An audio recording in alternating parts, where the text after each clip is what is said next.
हाय। आज का जो ये वीडियो है ना, ये बहुत सीरियस टॉक्स है। और प्लीज, मैं पहली बार बोल रही हूँ कि इसे एंड तक देखना। आज आपको पता चलेगा कि इस देश में कानून क्या है और यहाँ की साइकोलॉजी क्या है और इस समाज के अंदर चलता क्या है।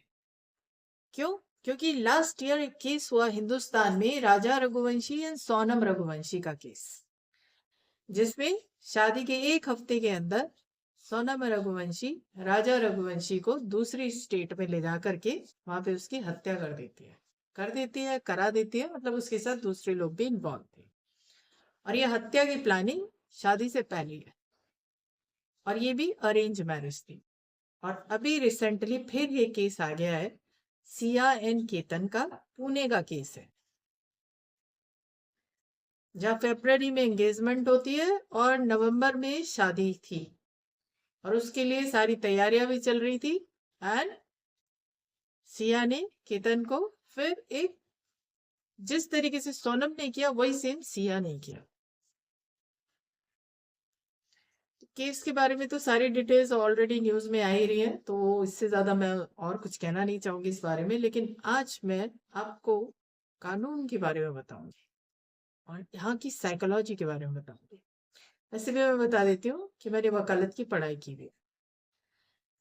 तो हमारे कानूनों में ना एक कानून है कि लड़का हो या लड़की, जैसे ही वो 18 साल का हो जाएगा तो माँ या बाप दोनों की सेल्फ जनरेटेड संपत्ति में से वो कुछ भी क्लेम नहीं कर सकता और उसे कोई राइट नहीं है क्लेम करने का, जब तक माँ बाप जीवित है। दूसरा, कि 18 साल के बाद जैसे बच्चों के संस्कार होते हैं कि शादी करनी है, पढ़ाना है, और भी कई संस्कार हैं, तो उसकी भी माँ बाप की कोई रिस्पॉन्सिबिलिटी नहीं होती कानूनी तौर पर। सामाजिक व्यवस्थाएं अलग है, लेकिन कानून में जाकर के अगर माँ बाप कह दें कि 18 साल की ये लड़की हो गई है या ये लड़का हो गया है, अब मेरी इसके प्रति कोई रिस्पॉन्सिबिलिटी नहीं है, तो वो कोर्ट में जाके, चाहे लड़का हो या लड़की हो, कोई क्लेम नहीं कर सकते, माँ बाप को रिस्पॉन्सिबल नहीं बना सकते, अनलेस एंड अनटिल कि वो लड़का या लड़की उस स्थिति में हो जहां उसे मेडिकली मेंटेनेंस की जरूरत हो, डिसेबिलिटी को बिलोंग करता हो, या उसको ऐसी सिकनेस हो कि हाँ उसको मेंटेनेंस देना पड़ेगा, मेडिकल एड देनी पड़ेगी, तब माँ बाप की रिस्पॉन्सिबिलिटी है। पर जीवन के जो दूसरे संस्कार होते हैं उसके प्रति माँ बाप की कोई रिस्पॉन्सिबिलिटी नहीं होती, ये कानून में है। और मैं जब से इस चीज पे काम कर रही हूँ और मैं अपने आसपास अपनी सराउंडिंग्स में जो बच्चे हैं जो मेरे सामने बैठ कर के ये बोलते हैं कि माँ बाप का स्थान जो है ईश्वर से ऊपर होता है। क्यों? क्योंकि मैं बता देती हूँ कि मैं एक इस स्टेटमेंट के भी बहुत खिलाफ हूँ, बहुत खिलाफ हूँ मैं। तो जब मैं उनको ये बताती हूँ कि कानून में ये है, तो वो सारे के सारे शौक में चले जाते हैं कि नहीं, ऐसा नहीं हो सकता। मैंने कहा यही सत्य है, यही सत्य है। 18 साल के बाद आपके माँ बाप की आपके प्रति कोई रिस्पॉन्सिबिलिटी नहीं होती। पहली चीज तो ये थी। दूसरी चीज, इस देश के अंदर बहुत नारा लगता है कि माँ बाप का स्थान ईश्वर से ऊपर होता है। और मैं इस स्टेटमेंट के क्यों खिलाफ हूं? इसलिए क्योंकि माँ बाप को, देखो, ईश्वर से ऊपर तो किसी का भी स्थान हो ही नहीं सकता, ये संभव नहीं है। क्योंकि अगर व्यक्ति अपने आप को ईश्वर से ऊपर मानने लग गया ना, तो कब वो इंसान से जानवर बन जाएगा इसका कोई अंदाजा नहीं लगा सकता। तो ईश्वर से ऊपर का तो कोई स्थान होता ही नहीं है। परंतु हाँ, माँ बाप को वो दर्जा दिया जाता है कि जिस तरीके से हम ईश्वर को उस जगह पर रखकर उनकी आराधना करते हैं, उसी तरीके से हम आपकी भी करते हैं। लेकिन कब कर सकते हो? जब माँ बाप ने वो कर्म किए हों। लेकिन हिंदुस्तान के अंदर तो ये पॉसिबल ही नहीं है। रीजन क्या है? इस देश की दीवारों पर लिखा होता है बेटी बचाओ बेटी पढ़ाओ। और मेरा सवाल ये है कि इस देश में ऐसा कौन सा राज्य, कौन सा शहर, कौन सा कस्बा, कौन सा जिला है जिसकी दीवारों पे ना लिखा हो बेटी बचाओ बेटी पढ़ाओ। बेटी को किससे बचाना है और कब बचाना है।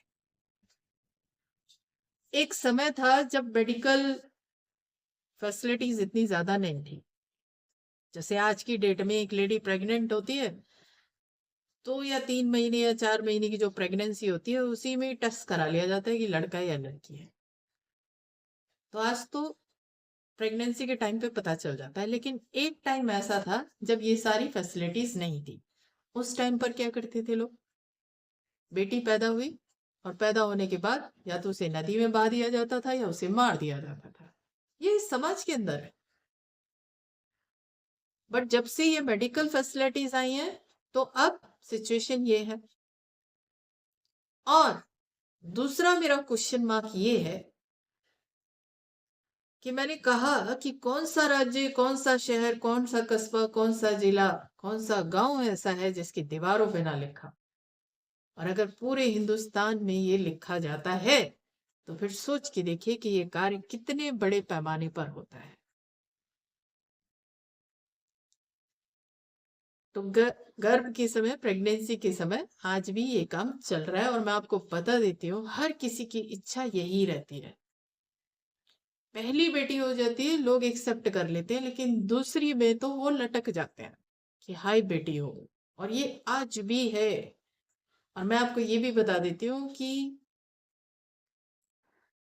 Lower class family, middle class family, even though upper class family में भी यही है। इसका संबंध कम पढ़े लिखे लोगों से नहीं है या उन लोगों से नहीं है जिनकी इनकम कम है। मैंने अपनी सराउंडिंग में कितने लोगों के साथ ये चीज फेस की है। और मैं ये भी बता देती हूँ कि मैंने अपने घर के अंदर भी ये चीज फेस की है कि मुझे बेटी नहीं बेटा चाहिए। फेस किया।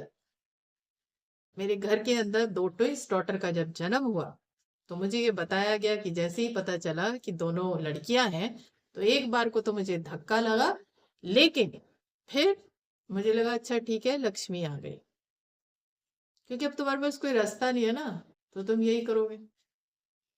तो ये मैं अपने परिवार की बात बता रही हूँ। क्यों? क्योंकि अगर मैं समाज पे उंगली उठा रही हूँ तो समाज में मेरा परिवार भी आता है।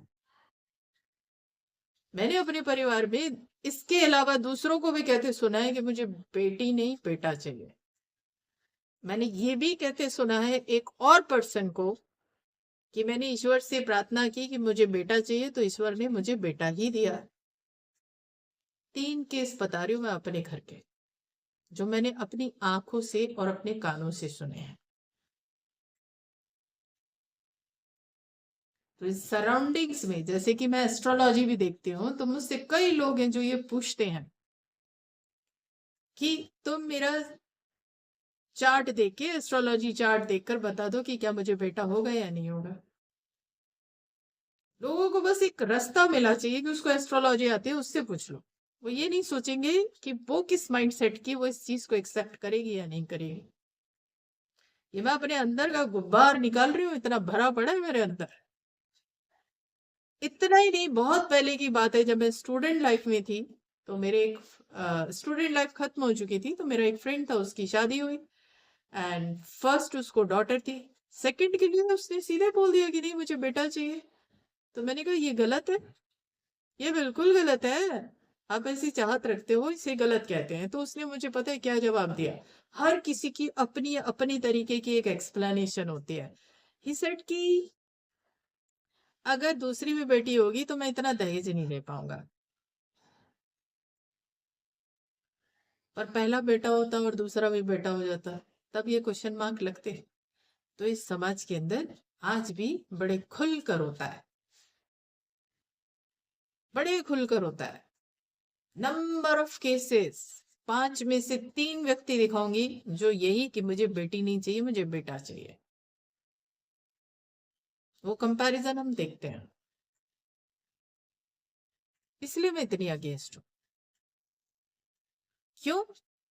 आज का वीडियो थोड़ा लंबा हो जाएगा, मैं इसलिए अगेंस्ट हूं कि मुझे ऐसे लगता है कि ये मानसिकता लोगों के बीच में है। अब इसकी जो एक परिभाषा दी जाती है वो ये दी जाती है कि बेटा जो होता है वो बुढ़ापे का सहारा होता है। तो मेरा ना सबसे एक सवाल है, जानवरों में भी मेल एंड फीमेल होता है, वहां पे वो मेल और फीमेल करते हैं क्या? जब तक वो जब जन्म देते हैं अपने बच्चे को और जब तक वो उसको खुद के लायक नहीं बना देते, वो उसके लिए करते ही है जानवर भी। वहां पे मेल फीमेल नहीं हो रहा है, ये सिर्फ इंसानों में हो रहा है। तो मेरा सवाल ये है कि क्या जानवरों की ओल्ड एज नहीं आती है?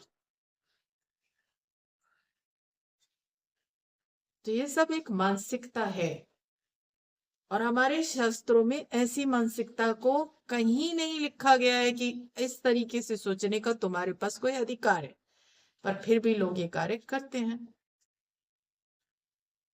करते हैं। तो फिर ऐसे लोगों का ईश्वर से ऊपर स्थान कैसे हो गया? क्यों? क्योंकि बेटी बचाओ, किससे बचानी है? कौन है जो उसे मारने का निर्णय ले रहा है? माँ बाप। अगर माँ बाप मारने का निर्णय ना लें तो कोई और मार सकता है। और मारने वाले को क्या कहते हैं? हत्यारा। हत्यारे का स्थान ईश्वर से ऊपर हो सकता है? Is it possible?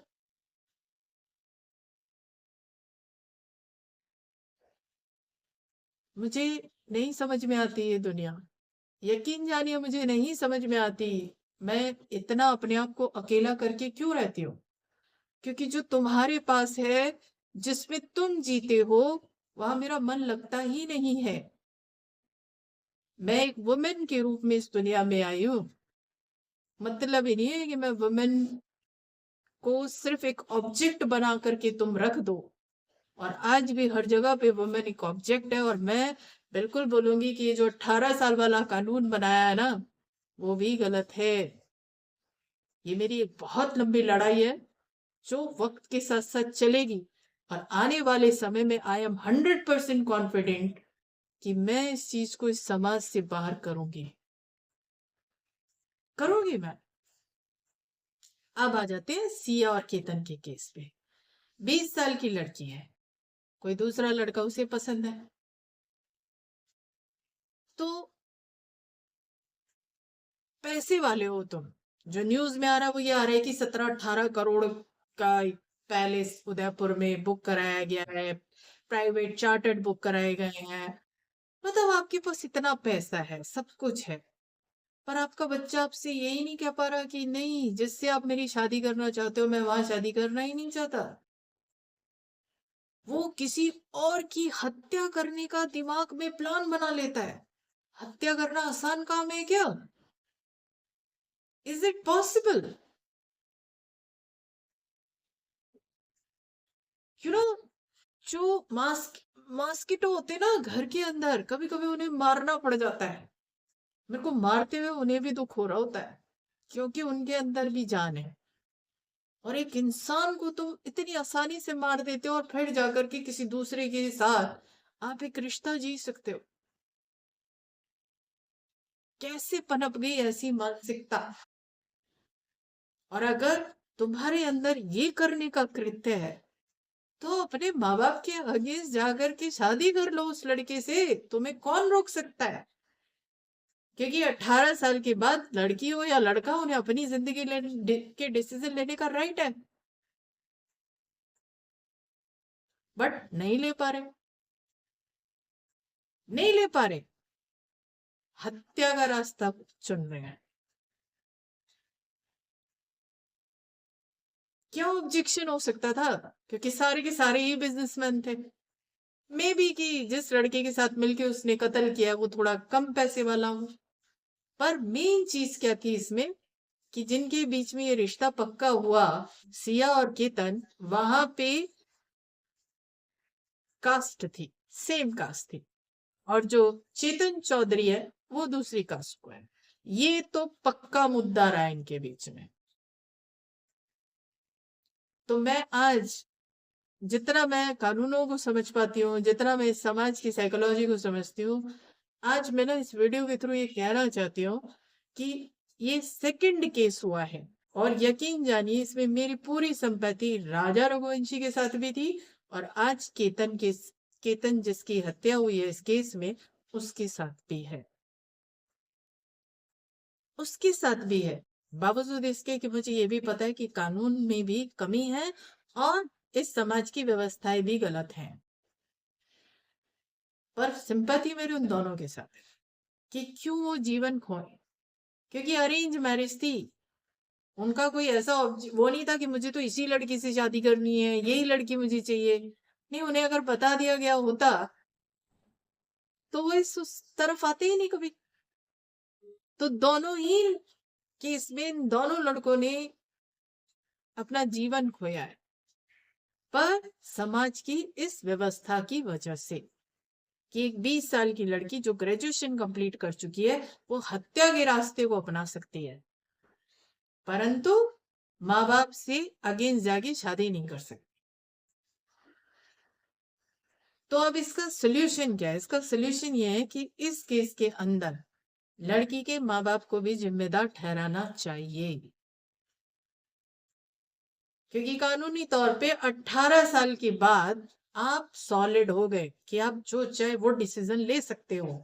आपकी मर्जी है, आप बच्चों का साथ दो या ना दो,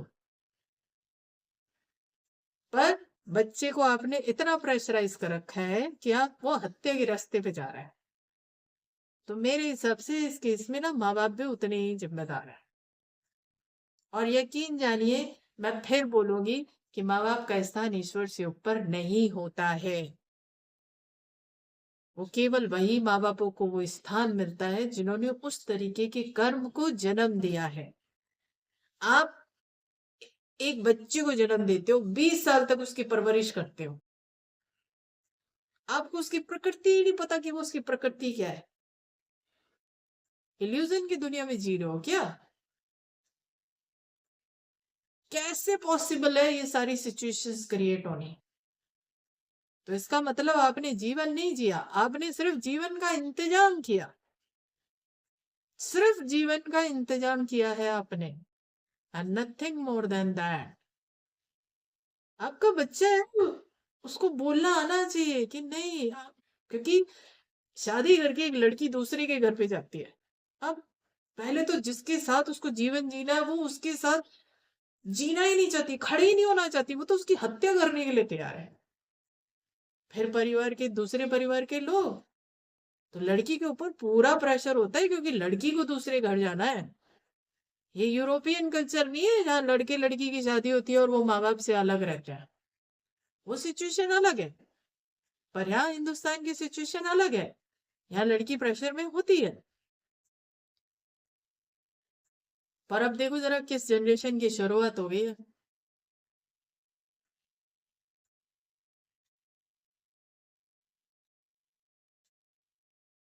मैं सच में इस सब में माँ बाप को ज्यादा गलत ठहराऊंगी।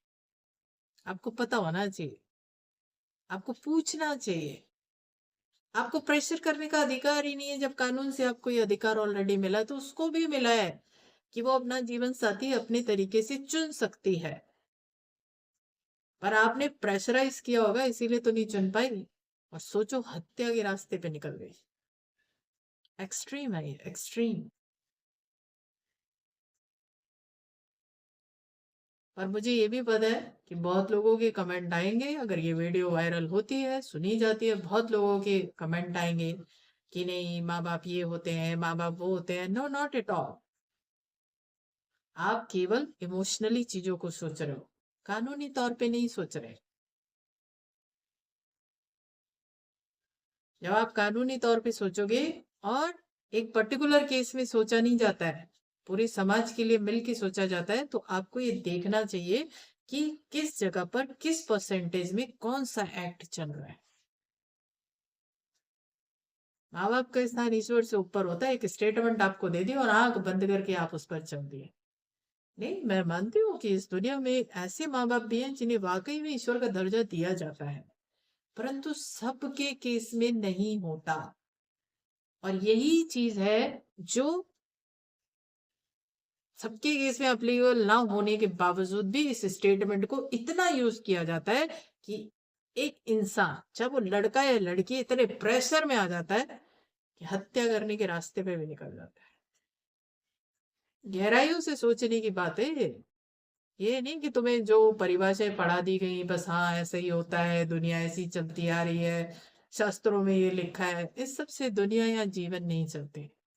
फिर तैयार रहिए, अभी ये दूसरा केस है, आपको तीसरा भी सुनने को मिलेगा, पक्का मिलेगा। ये भी इस लाइफ का ऑन गोइंग प्रोसेस बनने वाला है। एक समय था जब मैं 8 साल की थी, मेरे फादर मुझसे न्यूज़पेपर सुनते थे, मैंने कहीं नहीं पढ़ा था उस टाइम पीरियड में कि किसी लड़के को जला के मार दिया गया। हमेशा दहेज के लिए लड़की को जला के मार दिया गया। आज वो समय आ गया है जहां मैं ही पढ़ रही हूँ और इस चीज पे मैं वीडियो बना रही हूँ, जहां मुझे ये कहना पड़ रहा है कि लड़कियां अपने फैसले लेने तो लगी हैं, पर हत्या करके हासिल अभी भी कुछ नहीं होता। तो अभी के लिए बस इतना ही। Thank you so much.